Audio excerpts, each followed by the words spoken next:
What's going on, people? Welcome back to another Get It Bucket podcast with me, your host, Chris LeBron. And as always, I'm joined by my guy, Kev. Kev, what's going on, brother? I'm good, man. I'm ready to get into this one. We got a special guest on today, but I can never complain.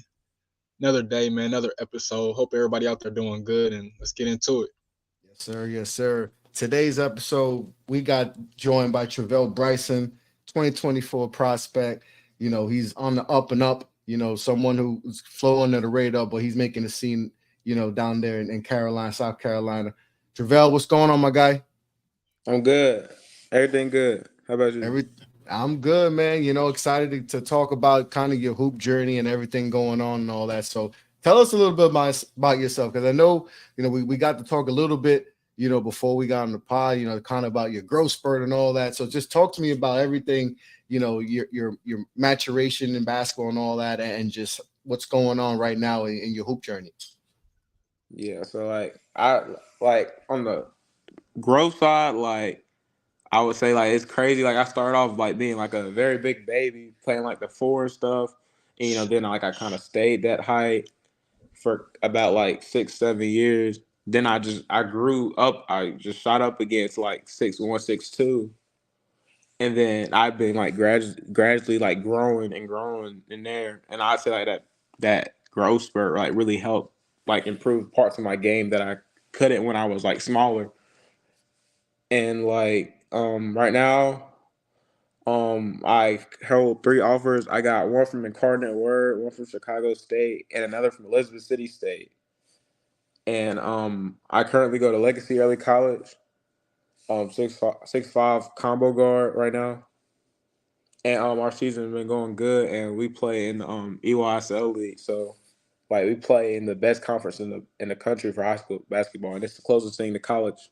So I'll say all that it's really been crazy, because I've been I've been down, and I've been going up. It's crazy. Kev, what you got for him? Yeah, man. We talked a little bit about. I asked you if you're from the state of North Carolina, and I mean, when you look from that state, obviously you got Michael Jordan, you got recently Brandon Ingram, you got Jerry Stackhouse back in the day, you got Dennis Smith right now, Bam in the league. I'm a Heat fan, so just talk to me about being the next Hooper from North Carolina, right? And talk to me about all the talent that comes out the state too, because I mean it's abundant. They call it the Hoop State for a reason, right? I know the nickname, so Yeah. talk to us about NC. So I say growing up NC is crazy. I say it's talent everywhere, and everywhere, it's talent everywhere.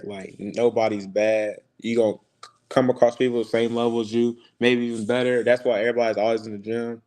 And you can just see even in high school hoops, regardless of AAU, high school, we have the best academy schools.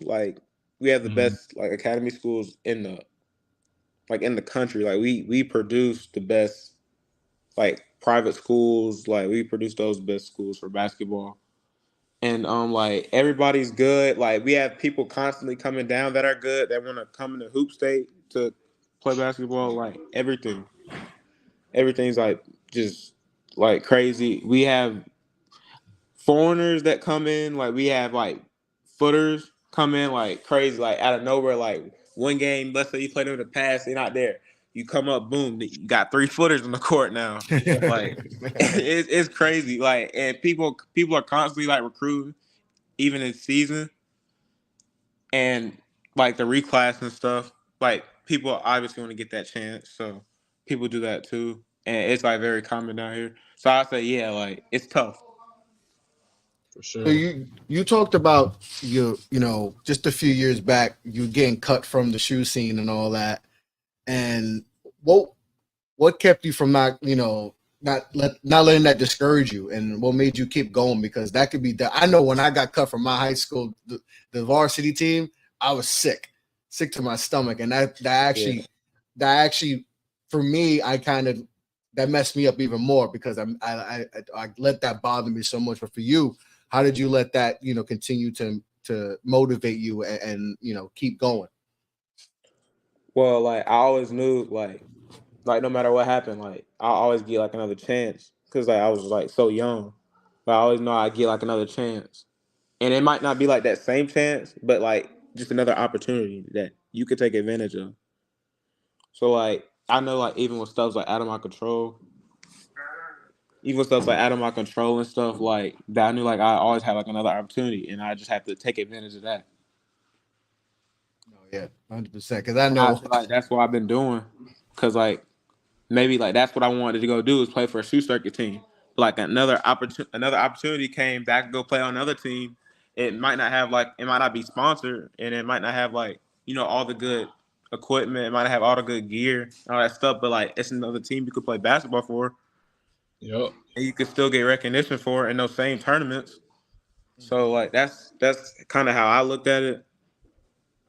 And like don't I'm not gonna be one of those kids that lie like yes it's gonna hurt you, it's gonna hurt you. Of course, it's natural. Like we're not gonna like it's not gonna hurt you, but you just gotta think ahead and just always think about the future. Facts. And with that, I gotta ask you though, because I seen you play. I actually remember you playing with the Georgia Stars too. So how was it Yeah. being on the EYBL and experiencing that? Because that's you could say a lot of things, but that's something that only a few dudes have actually experienced. So how was that like? To be honest, I would say it was like humbling, very humbling. Because like I was like 6'4", 6'5" guard, but like most of those matchups I was like the smallest. I was the smallest in the court, so it was like whoa. Yeah. And like I would just say like playing in it, like you're playing with like the best of the best, like the people that like you always see that have the hype around you in your class, like you're gonna play against them. And like it's all the good players like on all these good teams. There's all these people that are like known, like all these people that are like you see on like the gram and stuff. Like they all come in and they all playing on teams. Like it's crazy. It's crazy to think about. And then like you're playing the best of the best every game. Having two like it's crazy. What was that?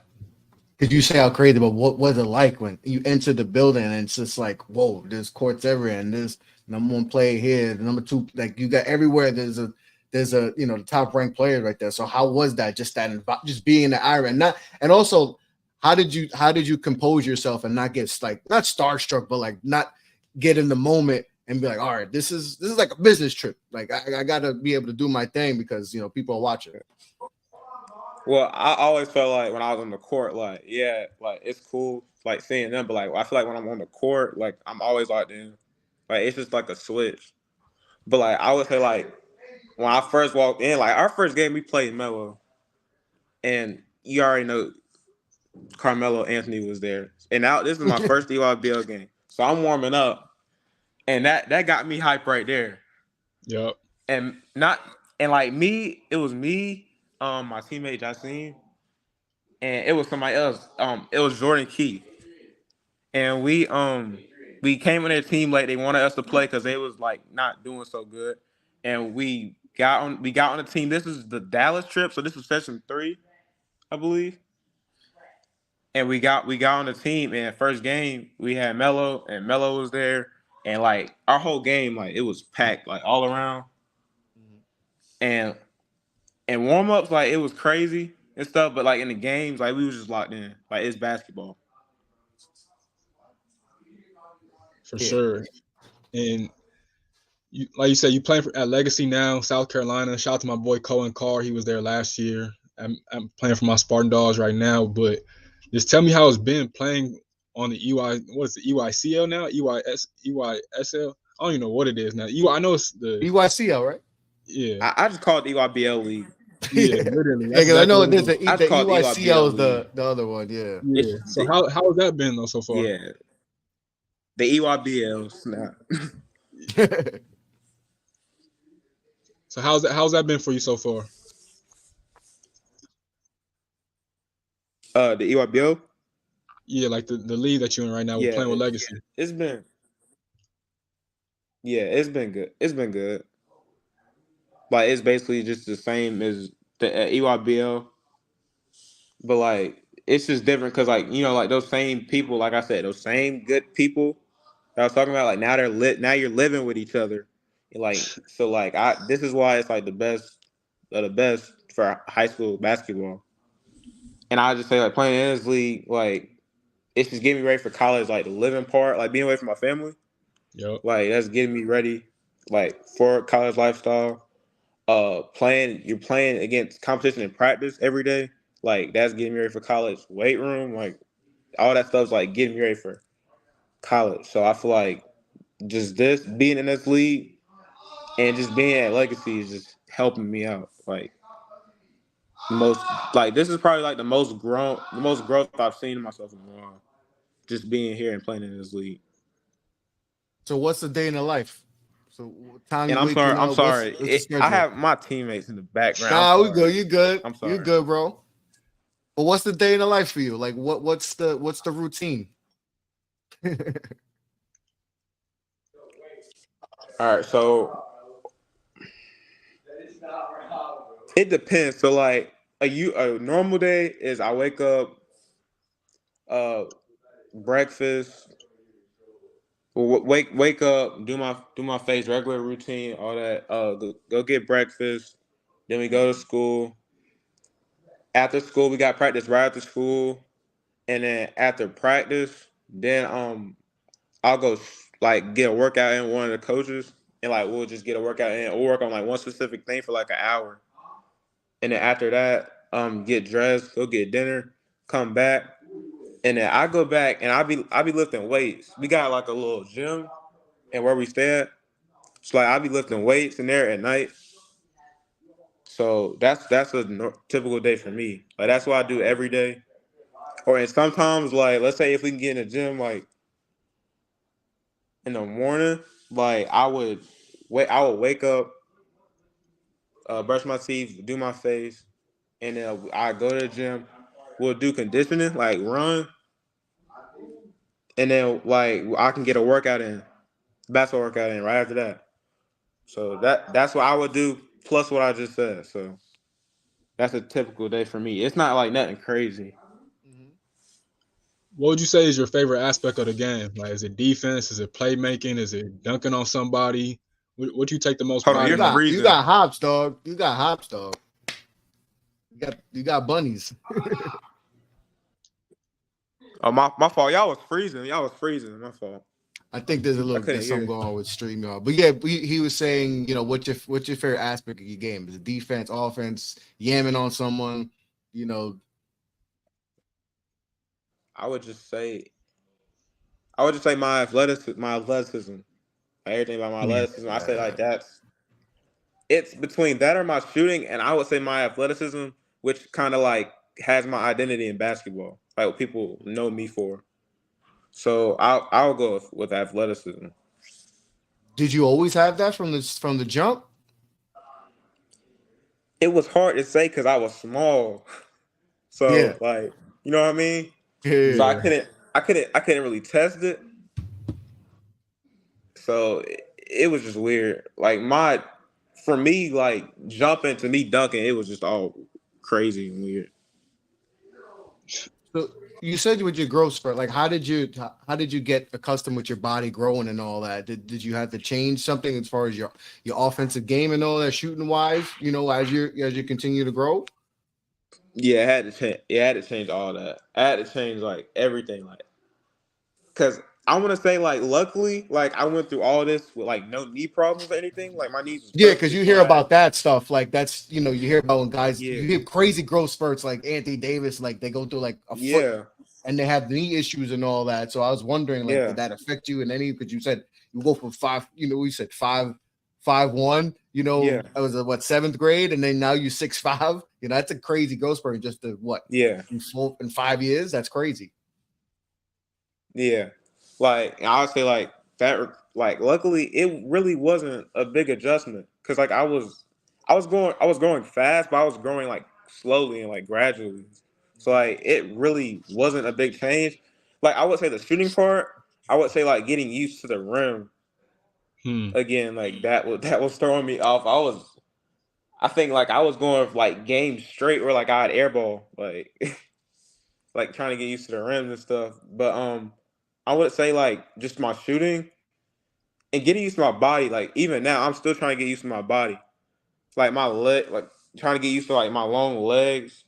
Like I'm trying to like get used to like my arms. Like I'm still trying to get used to everything. 'Cause, and again, I'm still growing Yeah. and I'm getting stronger. So I'm still trying to get used to like my whole body in general. Hmm. So I gotta Yeah. ask, 'cause I mean, like you said, you play in the top league in the country. Who would you say has either been your toughest matchup so far, or just the toughest team that you guys have played so far? Well, our last game of that league, it was Montverde, and I think y'all know, yeah, y'all know. Oh man, We was How was fighting that? though, but hey, y'all know that, man. It's yeah. Montverde. Yeah. I mean, it only makes you better though. Yeah, for sure. Yeah. But how was that? How, like obviously we know everybody knows Mount Bird. I mean, you just say the name and like, oh, you could just whip out, the amount of guys they put in the league and all that. So how was that going into that game? What was the mindset and all that? Like, tell me a little bit about going into that game against a powerhouse like Mount Bird. So just going into that game, I'd say like right after we played Brewster, like that night, like when we woke up, like I would say like from the time we woke up, everybody was like already locked in and focused. Mm-hmm. Like everybody's already like game mode. Like, we go eat, like everybody's already locked in. You don't gotta tell nobody what to do. Like everybody's already like locked in. Like you don't really gotta tell them what to do. We already locked in. Like locker room, we'll go through pregame. Like we'll stretch more than we normally do. Probably. Like just making sure everything's good, simple stuff. Get like maybe extra 5-10 minutes on a workout or something. You know what I mean? Like just Yup. typical stuff to get you locked in. And like game speech and like just motivation, all that. Yeah. Kev? You got any pregame rituals that you use? Yeah, rituals. Uh, Or I, just the I vibe? started drinking I started drinking Gatorade before a game. Mm. The Gator electrolyte. It's one of those. I started drinking those before Oh, okay. games. Yeah. Yeah, and then what? I used to eat 2 bananas before a game. I heard that would give you like a lot of energy to Yeah. play a basketball That game helps without that getting helps the tired. cramping too, I heard, right? That helps Yeah, cramping and yeah. all that. Yeah. So I used to have that too. And yeah, that's it. That's it. How you said you had a few schools looking at you. How have you dealt with like now that you're getting real looks and all that? How have you dealt with the recruiting and all that? The recruiting, I say I've been dealing with it.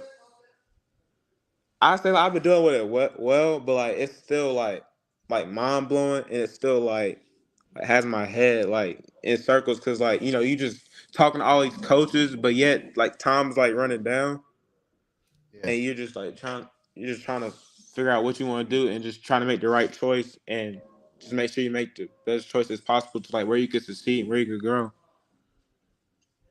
Yeah, What because do you me, most? me And and it's Kev talk crazy about now that a because we're lot. also seniors. Yeah.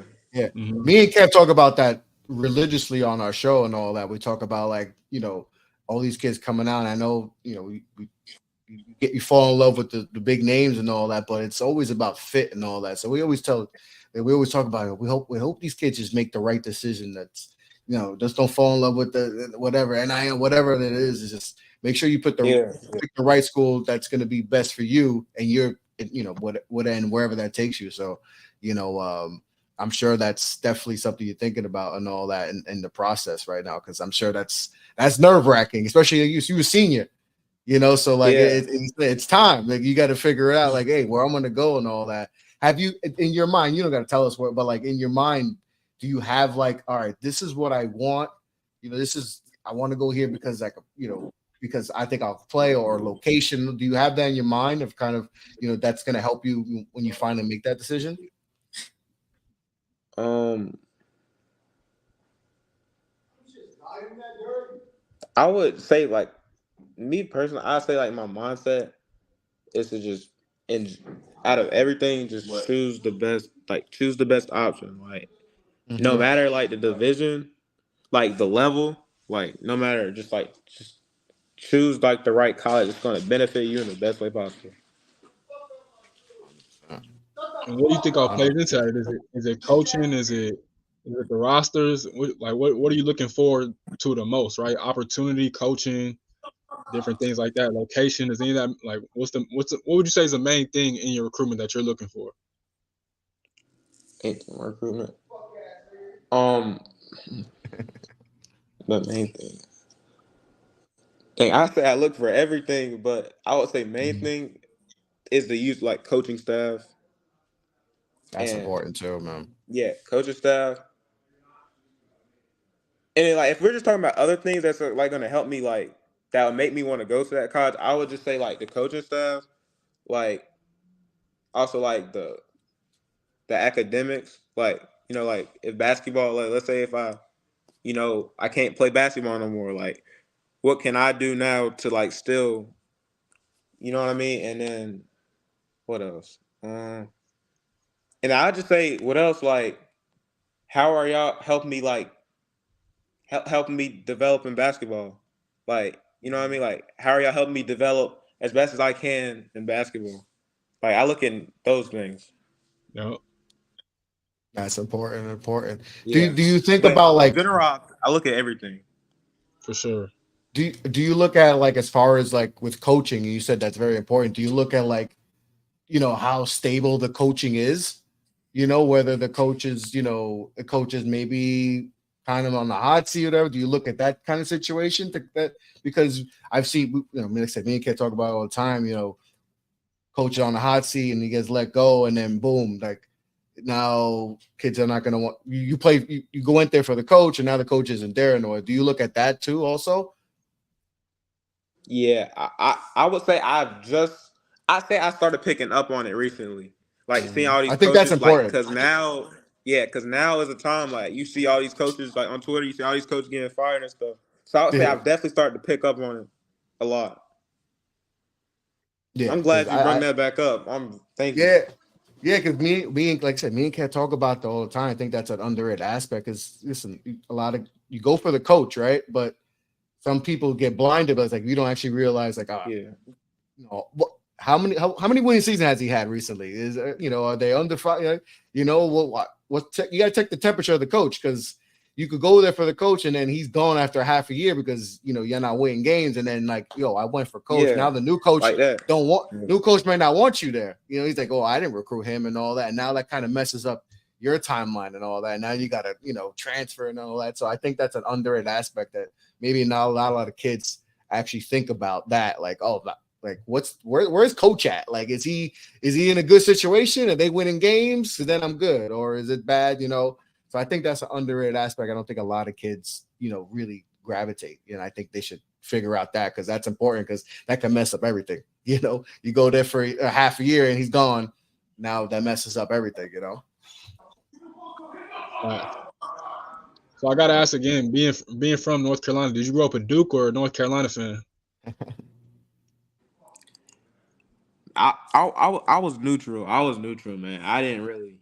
I wasn't really in it just because I was from North Carolina. I really wasn't. Yeah. No, but I would say like now, as I've grown up, Duke. There we go. That's my guy. See, I'm a Duke guy, Duke. so. But how real is that rivalry? You're in it. You're in Carolina. Like, how real is that? Like, are people like fighting each other like when they playing? Like, how real is that rivalry? Because I know, like, I'm in New York. I'm a Yankee fan, and I know Red Sox. Like, that's or anything Philly is legit. So how real is that rivalry over there, down there? Oh, my fault. But yeah, like the rivalry for you talking about Duke and North Carolina? Yeah. Yeah, it's crazy. I would say like when Duke and North Carolina play, you step outside, you gonna be seeing blue everywhere. Like I would say that's how it is there. Like you just gonna be seeing a whole bunch of blue. Like everybody just talking about the game. It's a very intense rivalry. It is. like it would be rare for you to see somebody like not in something that's blue.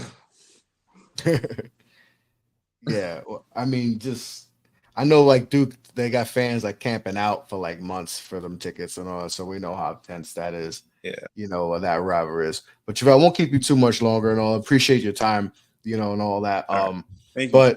But before we let you go, you know, just like what are you like? What's going on in your mind right now with, you know, the season winding down, all that senior season and all that? Like, what are your expectations for the rest of your season? You know, and all that. And as you getting ready to pick your school and all, like what's going through your head? You know the growth you've made. Obviously, we've seen. You know, you told us about, you know, not legit your growth, but like, you know, your growth as a player and all that. So what's going through your mind right now as you're winding down your season? And as you're getting ready to decide, you know, where you're going to play college ball at, like, what's your mindset and all that? And, you know, just how you feeling?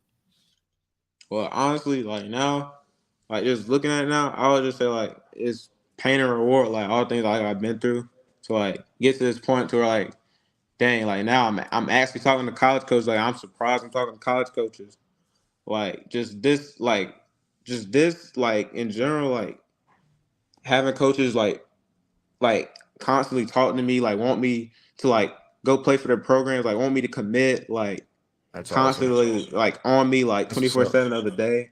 Like all of this, like it's just crazy. And I'm like thinking of all, no matter what level it is, like as blessings that I could like extend like my journey of basketball to the next level.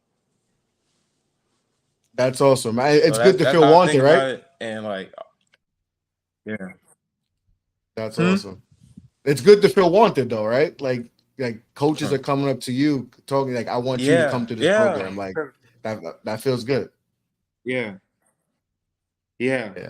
I'm just like I said, I'm just glad that like dang, like a coach wants me to come play for their program at the next level. Like that's how I look at it at the end of the day. That's And dope. I'm Kev, grateful. You got Yeah. anything for Travelle? Nah, man, I'm good. Just keep doing your thing, man. I'm definitely a supporter. Keep eating, keep doing your thing. I can't wait to see you at the next level. I'll definitely be tuned in for sure, and I appreciate your time too. All right, thank you. For Yes, sure. sir. Yeah, definitely have you on, you know, after you decide your school and all. Definitely love to have you back on the show, brother. All right, for sure. Thank y'all. We're rooting for Have a you. good night. All right. That's Travelle Bryson and all that. Kev, that was a good one. But you know, we got some college basketball to talk about and all that. You know, we'll talk about Sparty and all that, Purdue going down, coaches getting fired, Patino going crazy, and all that. You know, I want to start with the Patino thing because that's all I've heard all day. You know, and you know, I know people are going crazy, people tripping, and I said I'm from New York. So that's all I heard the last 2 days. Oh, how could he say that? That's a disgraceful. And I'm just like, hey, that's Rick Pitino. And you know what's crazy? People, this is what I hate about like everybody wants, oh, I wish it was back in the 90s or the 2000s. You know, I want that. And then when it happens, people trip. Mm-hmm. Well, you got real. He's real. Yeah, he's keeping it real. And we mad. You know, so it's like you can't have it both ways. We can't, oh no, you can't say, oh, well, didn't y'all want this? Isn't when you get New York, this is what you get. This is New York. He's as New York as it gets. So, like I said, I know you maybe a little too much, but that's what you get when you get Pitino. So, how you feel about Pitino and his thoughts? Because essentially, he just said, "Yo, this is the most unenjoyable time he's had and all that." Because you know, we you know, you said it especially like, hey man, you think just because you got Patino, y'all gonna walk in and be a tournament team and all that? Like, it's just not gonna happen overnight. Like, this is gonna take, you know, a couple of years. You know, you got all but one returning player. It was Joe Soriano. That's it. So did you think this was gonna be easy? No. You know, and I think he's just telling his team like, hey, y'all need to. Just because I'm here don't mean nothing. Y'all gotta step up, or you know, I'm gonna get just like with Deion said, I'm gonna get my Louis.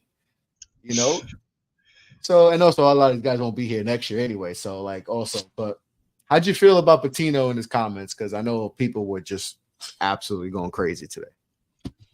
I wasn't mad at it just because, as you said, it was the truth, right? And Yeah, he did, name off dudes one by one, which is tough. As a player, I know that's tough. That But at the is same tough. time, that's just the facts of the matter, right? When you get hired as a coach, you get hired at the end of the previous season, right? Going into the spring, or pretty much is the spring. And so you just have to throw a roster together as fast as you can just to have some guys on the court for the next season. And that's what I was saying. People thought just because it was Patino that they were about to just walk to the NCAA tournament. Like, that's not how this works, bro. That's never been how this works, right? And Patino is an all-time great coach, but again, this is 2024 that we're in. This isn't 2013 anymore. The transfer portal is more relevant than ever. Dudes are going into situations talking about how much NIL can I get more than anything, right? So that's why I said, I was like, Ed Cooley's not going to make the tournament this year with Georgetown, and Patino's not going to make it with St. John's. And they had a chance to. For the most part, they've been competitive in almost every game. They Listen, just can't. 6-point loss versus Seton Hall, 3-point loss versus Providence. I think a 10-point loss versus Marquette. They were in it with UConn, and UConn just took over because they're just better. Xavier was close. Marquette, they've had games where they had it or they missed free. Like the first UConn game, especially free throws killed them. If they hit their free throws, they win that game and they upset UConn. So like a lot of it is just they just didn't have enough talent. Like they just lost because they just didn't have that enough talent to beat that other team. But they were in, their record says they're not having a good season, but they were in a lot of these games. Like it could easily be, another 6 wins and they got 20 wins. But it just didn't happen. And that's sometimes just the nature of the beast, right? Like nobody was totally concerned with St. John's going into the season, with all due respect, right? Joel Soriano had a good year last year, but it's not like he was the most dominant big in the conference. And I knew it got bad because Patino was talking about, I wish we would have kept AJ Store. And I'm like, that's the last. If there's anything he shouldn't have said, that was the one you shouldn't have said. Because when you're talking about a dude that's not on the roster anymore, that's like where it gets to a whole different scenario. But I'm not mad at him, bro. It is what it is. Clearly, he hates losing more than anything, which I don't blame him. I think that's it. I think the losing just getting to him. He's just agitated. Yeah. And on top of it, too, I believe Rick is 71. So it's like every year now, exactly. Every year now is damn near do or die, right? Because he doesn't have that many years left. He's been coaching more than probably like 70% of his life, right? So now he's thinking like, man, I'm trying to win as much as I can before I leave out this thing. So I can see. And there's pressure. And now there's pressure. There wasn't pressure at Iona. There wasn't. Now there's pressure here, and now he's feeling it. He just gotta, but we knew this team wasn't they were solid, and we knew with him as the coach they would be better, but this is still a very flawed roster right now, and it's gonna take him, but he'd also, like you say, he doesn't have a lot of years left. He's old, he's in his 70s and all that, but I thought, hey man, he's just real. He's keeping it a buck. And in the world where that's not kind of people don't like that, but hey man, he's just keeping it real and all that. I know people going crazy. Like I said, in New York, people bugging out, how could he, blah blah blah. It's like, hey man, he's just keeping it real. But a lot of these guys won't be there next year, and he'll have a new slate. He'll have new guys in there. He'll have his guys.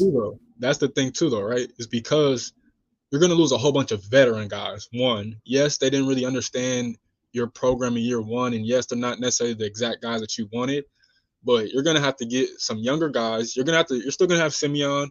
You're still going to have Brady Dunlap, who should get better as sophomores. But other than that, again, you're going to be bringing in a whole new core and identity to your school too. So you're going to have to try and reincorporate that and push them to be a tournament team too next year. So it's going to get interesting. Yeah, it really is. But that was just funny. He went scorched earth. He just said, "Hey man, y'all ain't shit." Essentially, he just said, "Yo, I ain't it. Yes, you can't box out. You can't set a screen." He just, I thought it was more funny than anything. Like he just went crazy and all that. But I think they're gonna be all right. He loves to win, man. And he's at a program that there's expectations. So he's just feeling it. But I think they'll be all right. This year, I think they're still going to learn a lot, these young, because so they were in a lot of games. It wasn't like they're not losing by 30, 40 points. I mean, they were in both, UConn games, just free throws. Like I said, the first game, free throws go their way. They upset UConn, and they beat the number one team in the country and all that. So we'll see what happens and all that. But Ohio State, Chris Holtmann, we talked about this. We thought this could possibly be the case early in the season, and it happened. Ohio State let go of Chris Holtmann, and then they proceeded by beating the number one team in the country, number two team in the country in Purdue. It doesn't make any sense. It does. That's college basketball in a nutshell, right there. It really they upset the number two team in the country. And I remember, I think, and shout out to Ken for actually bringing it up, because I'm like, he was actually upset. I was like, a part of me was like, maybe, but I was like, yeah, no, Purdue is still better and all that. But they obviously, it wasn't the case, and Ohio State upset, Purdue. But Chris Holtmann gone from Ohio State. Just this disappointment, with Chris Holtmann there. Just couldn't get the job done. I mean, he was there from 18 to now. First year with a bang, 25 wins, 20 wins, 21 wins, 21 wins, 20 wins, 16 wins. This felt like he could never get them over the top after that really good year one and all that, and after doing this thing at Butler. So Ohio State, we've talked about this before the show. Like, I feel like this is a job that's like a sleeping giant, so who's the right fit for this job? Because this job seems like it's the right guy at this spot. This could be a premier Big Ten, job. So who are some names and all that, and what type of coach needs to be at Ohio State? The names that are out there, I've seen Dusty May at Florida Atlantic. I've seen Sean Miller, who was right down the road at Xavier and Cincy. And I've seen Lamont Paris, who, of course, is doing his thing at South Carolina this year. But he's also, I didn't even know, he's from the state of Ohio. And he actually coached, I want to say he coached at Ohio State, but he coached at Wisconsin, too, as an assistant under Greg Gard, or Bo Ryan, I believe, excuse me.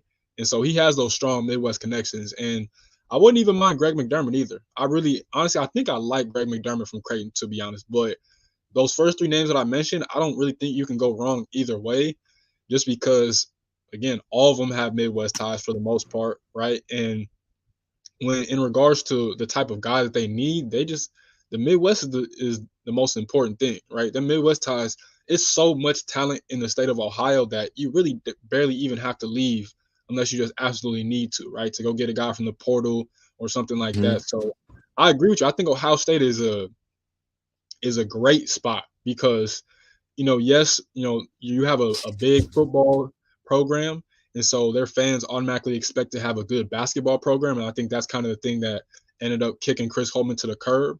But it's not a tough job by any means, right?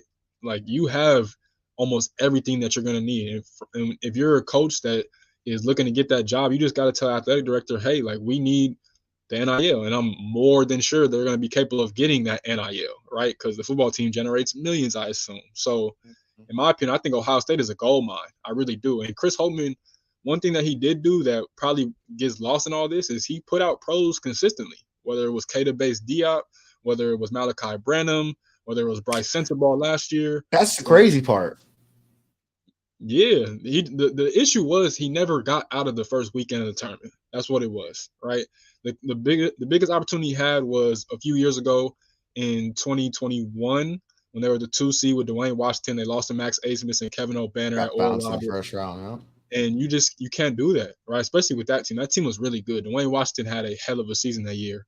And if he were just able to get the job done and get out the first weekend, he probably, will still be the coach right now. But, you can never say that it was a lack of talent. It was just a lack of, honestly, execution. Because, look, it looks even worse now because you fire him on Valentine's Day, and then the following Sunday they go on to beat the number 2 team in the country with your players. So if anything, it's an indictment on your coaching, right? So I think Chris Holtmann will land on his feet somewhere at the mid-major level, but Ohio State is a great job. And honestly, it's just the start of a large domino effect because West Virginia right now is going to be open, right? It's a good chance that Michigan ends up opening up, and whoever takes this job, I mean, they're going to leave their situation, so that job's going to be open, and it's going to be some interesting, hirings and firings this year for sure. Oh yeah, there's definitely going to be some interesting. There's going to be some good jobs, definitely potentially available and all that, and we'll get to more of the positive side and UConn. Is it UConn versus the world? Because I think it is. I mean, Houston is probably the closest thing to them. But other than that, UConn is because they're. And to think that they lost so much from last year's team, like a lot. Mhm. And they may be better. Yeah, Like, man. And Dan Hurley. We talked about Dan Hurley, Kev, around this time last year. Like, yo, if he don't get it together, man. Because at this point, I think they had a little bit of they were in a little funk. Yeah. They had a little bit of a funk, and it's like that feels like it was years ago. And it was just last year. We were talking about just like we were talking about Chris Holtman, like, hey man. Now it's like, yo, he's gonna get a contract. Teams are gonna be lining up to try to get. He might be in the NBA. Like now, it's a whole different. But to think that, the amount of players they lost, and then they smacked Marquette, like bad. They made them look so like this is a top 5 team in the country. Mm-hmm. All Americans on their team. They smacked them. And then they've been doing that. I mean, I know who they played DePaul, Georgetown. I know they're the bottom of the Big East, but still playing Creighton tonight. They're playing Creighton again tonight. Hopefully Creighton. We'll see what happens there. But and they beat Creighton. They beat them down like 15 last time, I think. So like, is it UConn versus everybody?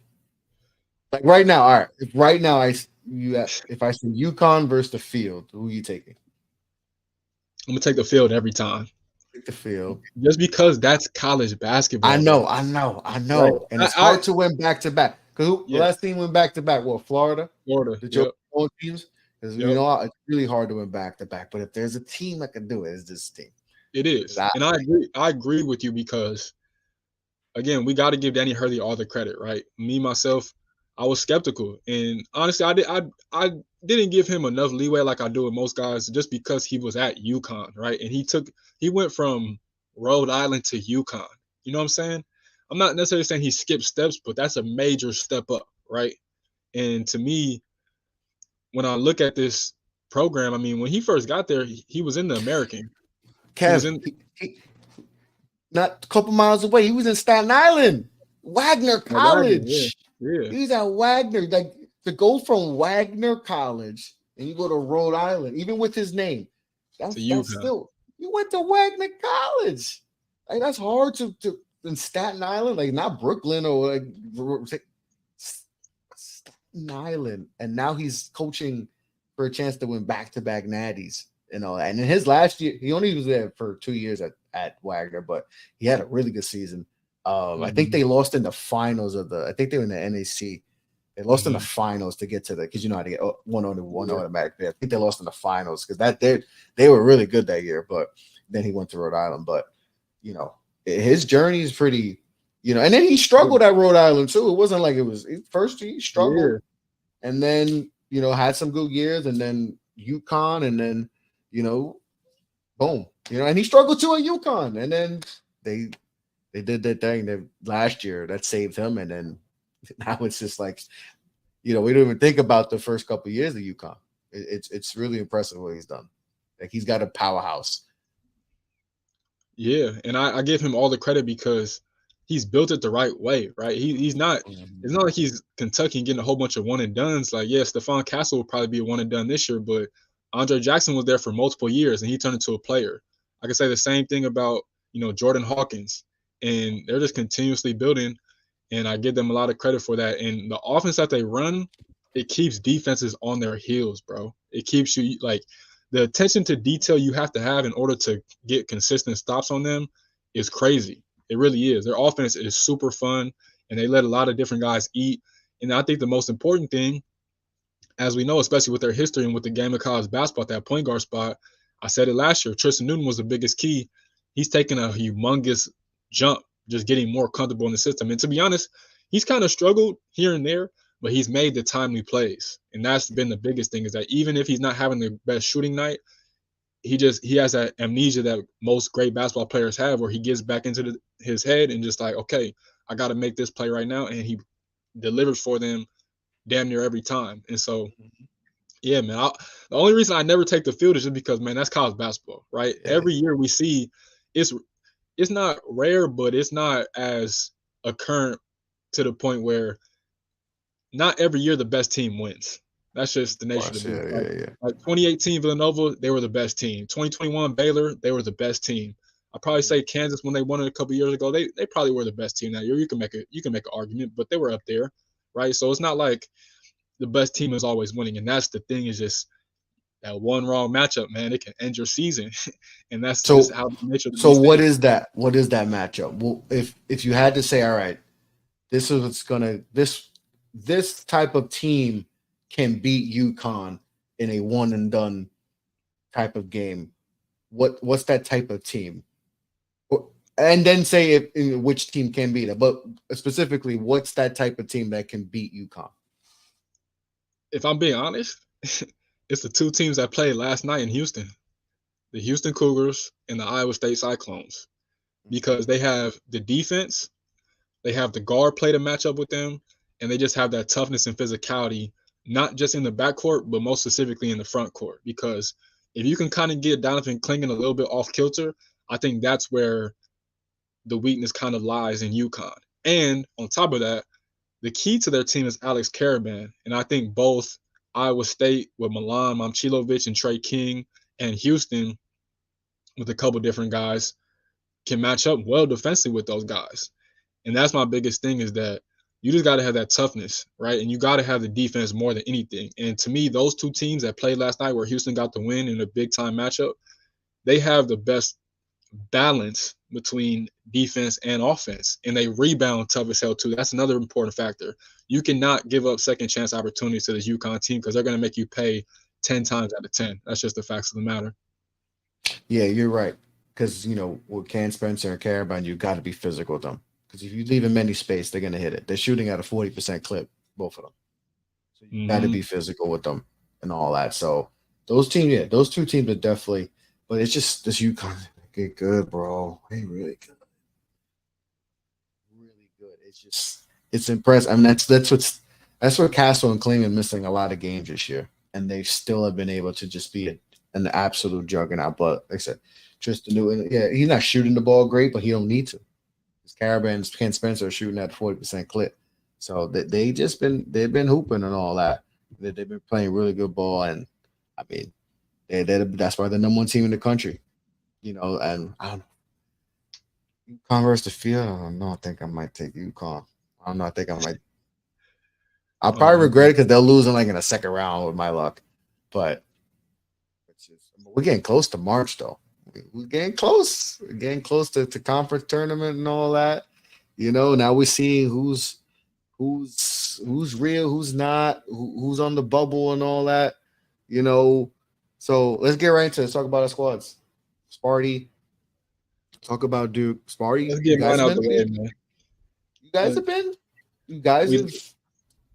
We losing right now. We're about to lose to Iowa right now. Iowa, the Hawkeyes. What's the score? It's tough. We're down 8 with 40 seconds left, but all right, so that's a loss. Man, right, so forget about all that positivity. Forget all the positivity we were about to say about 3-game win streak. Forget about all that, because they're about to down the drain. The Hawkeyes and all that. So all right, since I'm sure you're watching the game on the side. What's the pulse? What's the pulse? What we feeling? I'm not too frustrated. That's a tough loss, especially because Iowa just beat Wisconsin at the crib. I know Wisconsin is reeling right now in a bad way, but yeah, I'm not mad at it. I mean, don't get twisted. I'm like Patino. I don't like to lose.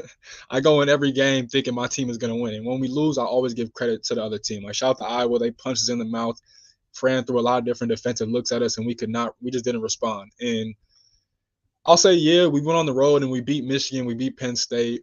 Yeah, those aren't the greatest wins, but as we both know, winning on the road this year is damn near impossible, right? And so to do it back to back, I'll take that, and that shows me my team is starting to figure it out. But if I'm being honest, my point guard got to step up, bro. That's all it comes down to. My point guard, AJ Hoggard, he's got to get it together because I'm not even going to use our cliche that we always say, but in just the reality of things, he's the guy, he's the engine to this team. He makes everybody else's lives easier. And right now, he's not doing that. His body language is off. He's not really giving us anything offensively.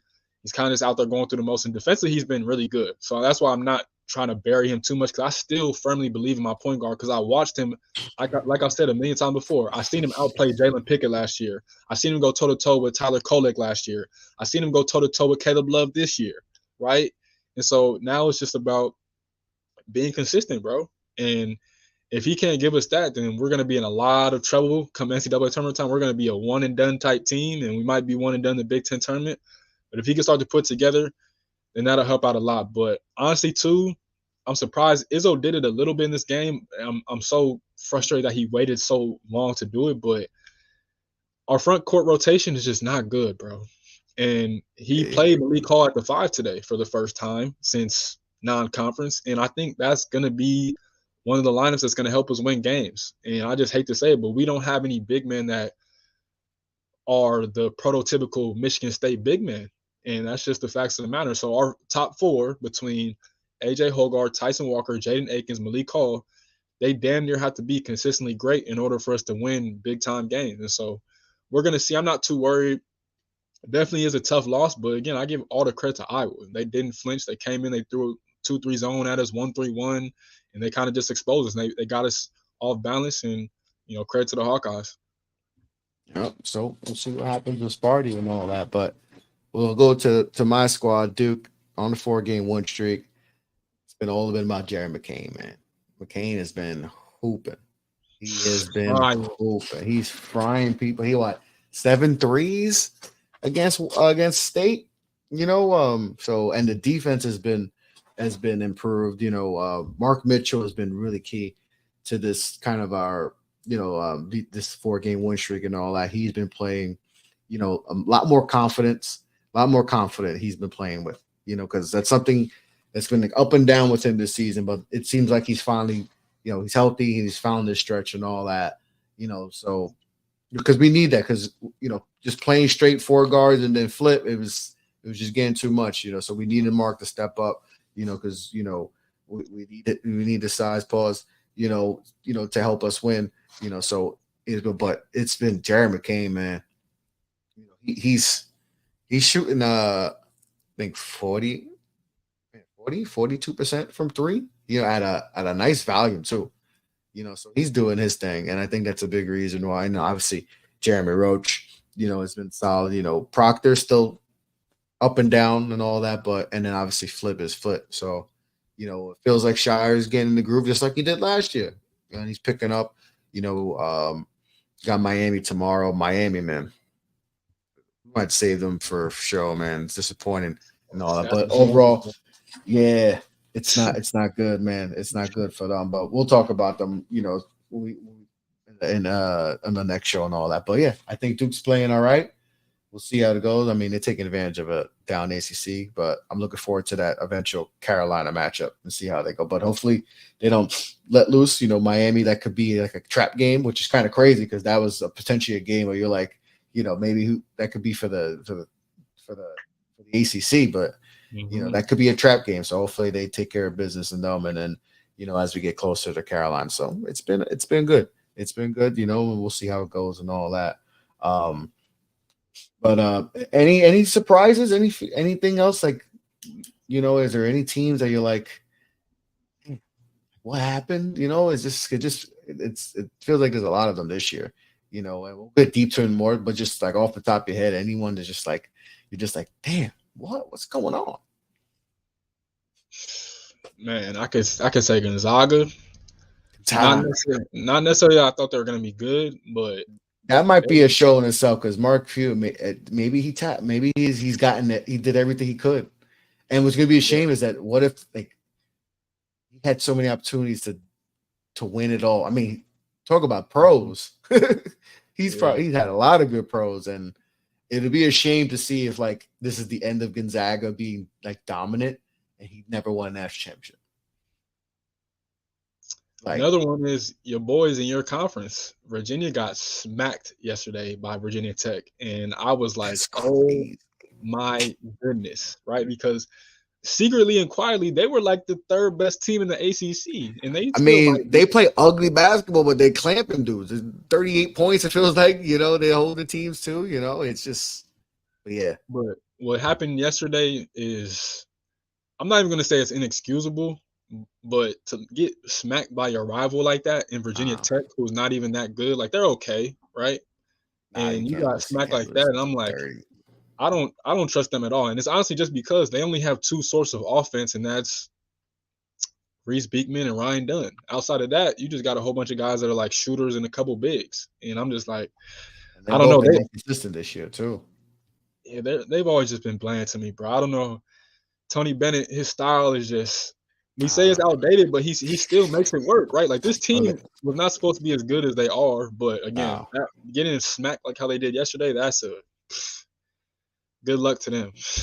Yeah, they play nasty basketball. I mean, it was the Wake game? It was like 42-45, like 19 points scored by Wake. I'm like, yo, this is bad basketball 20 years. This is bad and all that. But they're I know they were playing good basketball before that, but I don't know. There's not enough there offensively. They're just not enough. How many times we said that before?